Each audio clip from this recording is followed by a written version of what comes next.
Hello everyone. शुरू करते हैं हमारा नया classification of bonds based on the issuer and place of issuance, यानी किसने इशू किया है और कहां पर इशू किया है उसके बेस पे क्लासिफिकेशन। ऑलरेडी एक क्लासिफिकेशन हम कर चुके हैं बॉन्ड का कैश फ्लोज के बेस पे कि वो ऑप्शन फ्री बॉन्ड है या विथ ऑप्शन बॉन्ड है। ऑप्शन फ्री बॉन्ड में भी हमने और देखे आगे क्लासिफिकेशन कि हमारा बुलेट बॉन्ड है जो यूनिफॉर्म फिक्स पेमेंट कर रहा है इंटरेस्ट का, वेरिएबल रेट बॉन्ड्स थे, फिर जहां पर हमारा कूपन रेट चेंज हो रहा है। देन हमने जीरो कूपन बॉन्ड भी डिस्कस किया जहां हमारे पास में कोई कूपन ही नहीं था। एंड देन अमोर्टाइजिंग बॉन्ड जहां during the tenure of the bond हमारे को थोड़ा बहुत प्रिंसिपल का रीपेमेंट भी हो रहा है। ऑप्शन विथ ऑप्शन बॉन्ड्स में जहां पर हमने देखा जहां कॉन्टिजेंसी प्रोविजन इंक्लूड किया और उसमें हमने एम्बेडेड और attached option, callable call option, put option, convertible option, warrants, इन सब के बारे में भी बात की। अब हम बात कर रहे हैं कि बॉन्ड कहां इशू हो रहा है और कौन इशू कर रहा है। इजी है, बहुत छोटा टॉपिक है।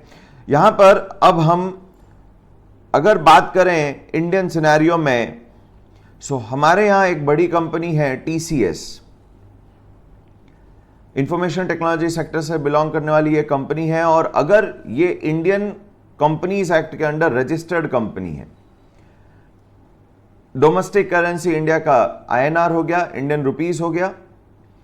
एंड अगर ये टीसीएस कंपनी इंडिया में इंडियन करेंसी में अगर ये बॉन्ड इशू कर रही है, रुपीस के टर्म्स में इशू कर रही है, देन इस बॉन्ड को हम क्या नाम देते हैं? इस बॉन्ड को हम क्लासिफाई करते हैं as a domestic bond. So what are the domestic bond? Bond issued by entities incorporated in the same country, in the same country. यहां रजिस्टर्ड है और कंपनी यहीं रजिस्टर्ड है और यहीं पे बॉन्ड इशू हो रहा है।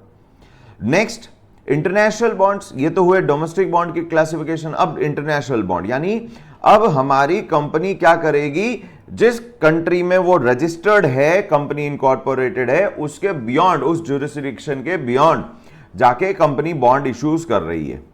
क्यों करेगी ऐसा बॉन्ड? हो सकता है पैसे की रिक्वायरमेंट हो और वो अपना इन्वेस्टर बेस को डाइवर्सिफाई करना चाहते हैं, नंबर वन। नंबर टू, हमें फॉरेन करेंसी की ही रिक्वायरमेंट है कंपनी को, इशूअर को, बिकॉज वो फॉरेन लैंड पे एक्सपेंशन प्रोग्राम लॉन्च करने वाले हैं। तो rather than raising in domestic currency and then converting it into the foreign currency, वहां इन्वेस्ट करें, वहां revenue and profits raise earn करके फिर वापस उसको डोमेस्टिक करेंसी में कन्वर्ट करके फिर अपनी ऑब्लिगेशंस को, डेट ऑब्लिगेशन को पे करे, मे बी मोर कॉस्टलियर हो जाएगा। बिकॉज एक तो इंटरेस्ट भी पे करना और दूसरा कन्वर्जन का, फॉरेन एक्सचेंज का रिस्क एंड कॉस्ट दोनों बियर करनी पड़ती है। ऐसे केस में कंपनीज इशूअर क्या करेंगे? वो इंटरनेशनल मार्केट में बॉन्ड्स इशू करेंगे। कैसे करेंगे? सबसे पहले, अगर अब यही टीसीएस कंपनी जो कि इंडिया की इनकॉर्पोरेटेड कंपनी है, यूएस में जाके यूएस फाइनेंशियल मार्केट में, कैपिटल मार्केट में बॉन्ड्स रेस इशू करे एंड जो इसकी करेंसी यूएस की डोमेस्टिक लोकल करेंसी डॉलर हो, यानी बॉन्ड्स किस में डिनोमिनेटेड होंगे? डॉलर्स में, यूएस के अंदर ही। और यहां पर इशूअर कौन है? एक इंडियन बेस्ड कंपनी है। So this bond is called as foreign bond. So bond issued by entities incorporated in another country. So वो bond जो US capital market में issue हुआ है, that will be called as foreign bond in that market. Next, euro bond market. Somewhere 1960s के आसपास कहीं इन्होंने euro bond market को स्टार्ट किया। और ये मार्केट क्यों स्टार्ट हुआ? बेसिकली यूएस बॉन्ड्स, जो यूएस इन्वेस्टर, यूएस इशूअर्स जो अपने बॉन्ड्स को इशू करना चाहते थे टू कहीं पर थोड़ा सा लीगल, टैक्सेशन इश्यूज को, रेगुलेटरी इश्यूज को से बियॉन्ड जाके, तो अगर उनको बियॉन्ड जाना है, रेगुलेटरी और लीगल इश्यूज को फेस नहीं करना है, तो उनको यूएस मार्केट के बियॉन्ड जाके मार्केट में बॉन्ड इशू करना पड़ेगा। तो यहां पर क्या हो रहा है कि यहां पर यूरो बॉन्ड बड़ा स्पेशल बॉन्ड हो गया, क्योंकि यहां पर जो कंपनी बॉन्ड इशू कर रही है, इशूअर जो बॉन्ड इशू कर रहा है, और वो जिस ज्यूरिसडिक्शन में बॉन्ड इशू कर रहा है, उस ज्यूरिसडिक्शन की लोकल करेंसी के अलावा करेंसी में वहां पर बॉन्ड इशू हो रहा है। अगर आप जर्मनी में जाके वहां पर डॉलर डिनोमिनेटेड बॉन्ड इशू करोगे, that is called as euro bond. First of all, इस यूरो बॉन्ड का यूरोप से कोई लेना देना नहीं है। और यूरो करेंसी से डायरेक्ट कोई कनेक्शन नहीं है। सो यहां पर क्या हो रहा है, जो इशूअर है वो ऐसा बॉन्ड इशू कर रहा है एक मार्केट में जहां पर वो जिस मार्केट में इशू हो रहा है उस मार्केट की करेंसी के अलावा इशू हो रहा है, या ये कहूं जिस कंट्री की वो करेंसी है उस कंट्री के जुरिस्डिक्शन के बाहर जाके उस करेंसी का डिनोमिनेटेड बॉन्ड इशू हो रहा है, ईदर ऑफ द वे। सो यहां पर what is a euro bond? Euro bond, और जनरली ये बॉन्ड पहले बियरर बॉन्ड ही होते थे, बट नाउ रजिस्टर्ड बॉन्ड भी इशू होते हैं। अनसिक्योर्ड बेसिस पे बॉन्ड इशू होते हैं, यानी इनके लिए कोई कोलेट्रल भी नहीं होता है। So euro bonds are issued outside the jurisdiction of any single country, ताकि किसी भी तरीके की लीगल, रेगुलेटरी और टैक्सेशन रिक्वायरमेंट का बर्डन इन्वेस्टर्स पे और इशूअर दोनों पे ना हो। सो थोड़ा सा फ्लेक्सिबिलिटी अचीव करने के लिए यह बॉन्ड इशू किया गया। इंडिया में अगर आप आईएनआर में बॉन्ड इशू करोगे तो आपको इंडिया के जो भी रेगुलेटरी एजेंसीज है, सेबी, आरबीआई, इनकी परमिशन लगेगी जहां जहां रिक्वायर्ड है। और यूएस में करेंगे तो आपको वहां के रेगुलेटरी एजेंसीज, अगर डॉलर डिनोमिनेटर करेंगे तो वहां के रेगुलेटरी एजेंसीज की रिक्वायरमेंट फुलफिल करनी पड़ेगी, रूल्स रेगुलेशंस जो है वो फुलफिल करने पड़ेंगे। तो यही अगर इन्होंने dollar denominated bond beyond jurisdiction of US issue कर दिया तो वहां पर वो इश्यूज नहीं आते। So what is this? Euro bonds are issued outside the jurisdiction of any single country. So there is no legal, regulatory और taxation impact on these bonds from both point of view.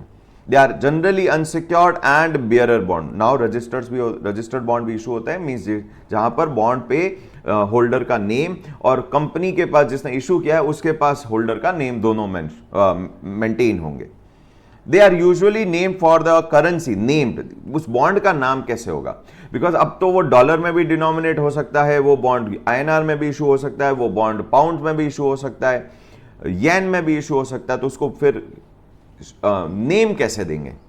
They are usually name for the currency, जिस currency में वो issue हो रहा है, in which they are denominated, such as euro dollar. It means this bond is issued beyond the jurisdiction of US, but it is denominated in dollars. So wherever it is issued, it is in dollars terms. Euro yen bond issued in terms of yen beyond the jurisdiction of Japan. Euro denominated euro bond means it's a bond in a euro currency beyond the jurisdiction of these euro currency countries. So euro bond is now we can say, so euro bond is a cross border market, euro bond market is a cross border market जो एक particular jurisdiction में restricted नहीं है. It extends to it extends across the globe. तो ये हर जगह issue हो सकता है एंड रीजन वही है, regulatory, legal and taxation issues को बाईपास करने के लिए. Next is global bond. Global bond और यूरो बॉन्ड में एक छोटा सा डिफरेंस है. क्या डिफरेंस है? Euro bond local domestic market में ट्रेड नहीं हो रहा है.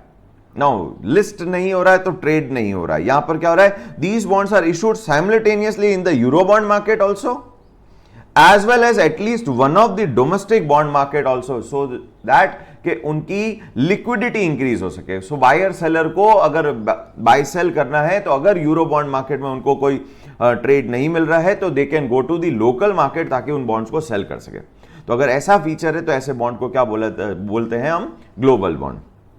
लास्ट टॉपिक, सो छोटा सा टॉपिक था टैक्सेशन इंपैक्ट. टैक्स किस तरीके से इंपैक्ट करेगा इशूअर को और इन्वेस्टर को? इजी है. फॉर इशूअर नॉर्मल बॉन्ड्स जो कि इशू हो रहे हैं, रिडीम हो रहे हैं एट पार यानी और कूपन पेइंग है, तो वहां पर इशूअर के लिए जो कूपन पे हो रहा है that is the expense, revenue expense and it will be charge against the profit. And जो इन्वेस्टर है वो उसके लिए क्या हो गया? It's an income. इन्वेस्टर के लिए income and it's a taxable under ordinary income tax rate, not capital gain tax rate. Generally countries में income tax में they segregate income depending on the characteristic of the income, source of the income, business income or ordinary income or capital gain income or salary income or income from house property. In case of India we have 5 different heads. सो अलग अलग countries में अलग अलग classification होता है और उन पे टैक्सेशन रेट भी एप्लीकेबल अलग होती है. सो इंडिया में ऑर्डिनरी टैक्स रेट अलग है और कैपिटल गेन पे टैक्स रेट अलग है। सो यहां पर नॉर्मल बॉन्ड के केस में, कूपन पेइंग बॉन्ड के केस में, इनकम जो इन्वेस्टर के हाथ में आएगी that will be treated as a ordinary income, ordinary income and ordinary tax rate applicable होगा। But in case of zero coupon bond थोड़ा सा डिफरेंट है, यूएस मार्केट में थोड़ा सा डिफरेंट है। In case of US market, there is a special provision of OID. What is OID? Question भी बनता है numerical. OID is original issue discount. Original issue discount. What do you mean by this? Original issue discount का मतलब क्या है? Zero coupon bond का हमें पता है कि जीरो कूपन बॉन्ड के केस में अगर जेड बॉन्ड है तो जेड बॉन्ड हम ऑलरेडी डिस्कस कर चुके हैं, Z bond discount to face value issue होगा, बिकॉज इसमें कूपन नहीं है तो आपको इशू डिस्काउंट पे करेंगे और मैच्योरिटी पार वैल्यू पे हो जाएगी। तो मान लेते हैं par value is equals to $1 lakh. US market की ही बात करते हैं with OID taxation provision. So what will happen अगर ये इशू हुआ है, let's say it is issued at 95,000 and the tenure is 5 year. So इसका मतलब total cumulative coupon will be equals to, or cumulative income for the investor is equals to $1 lakh minus $95,000 is equals to how much? 5,000. अगर ये ऐसी country की बात करें जहां पर OID प्रोविजन नहीं है तो ये 5,000 रुपीज की इनकम कब इनकम मानी जाएगी? जब ये इनकम रियलाइज होगी, जहां पर दैट इज ईयर 5th के एंड पे।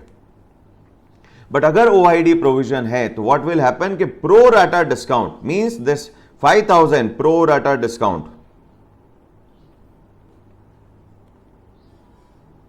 that is 5,000 divided by 5, 1,000 will be treated as every year's income जो उस बॉन्ड का टेन्योर है, उसको स्प्लिट कर देंगे और हर साल के इनकम टैक्स के रिटर्न्स में हम इस 1,000 को एज अ इनकम ट्रीट करेंगे and that too as a कौन सी इनकम? Treated as income for taxation calculation for ordinary income. जबकि वहां पर जहां फुल डिस्काउंट, हम कहां पर नॉर्मल कंट्रीज जहां पर नॉर्मल टैक्सेशन प्रोविजन है, जहां पर OID प्रोविजन नहीं है, वहां ये लास्ट में जाके जब मैच्योर होगा तभी ये कैपिटल गेन के तौर पे as a capital gain receive 95 में खरीदा, 1 लाख में मैच्योर हुआ, 5,000 का कैपिटल गेन हो गया आपको और इस पे capital gain tax rate applicable होगी। इंडिया में capital gain tax rate 12.5, 15, 20% different rate है, जबकि ऑर्डिनरी टैक्स रेट जो कि हाईएस्ट स्लैब की अगर बात करूं तो 30% है।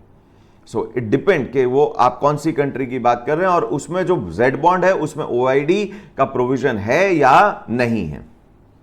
सो इन केस ऑफ OID और टैक्सेशन प्रोविजन यहां पर स्टेटस है तो आपका ये 5,000 5 साल में स्प्लिट होके every year 1,000 as a ordinary income tax होगा at a ordinary income tax rate. And जो नॉन OID टैक्सेशन स्टेटस वाले कंट्रीज होंगे वहां पर पूरा 5,000 as a capital gain at the last maturity पे ही आपका टैक्सेबल होगा। So with this we are done with this topic. Next हम वैल्यूएशन का टॉपिक लेंगे। Done. Thank you so much.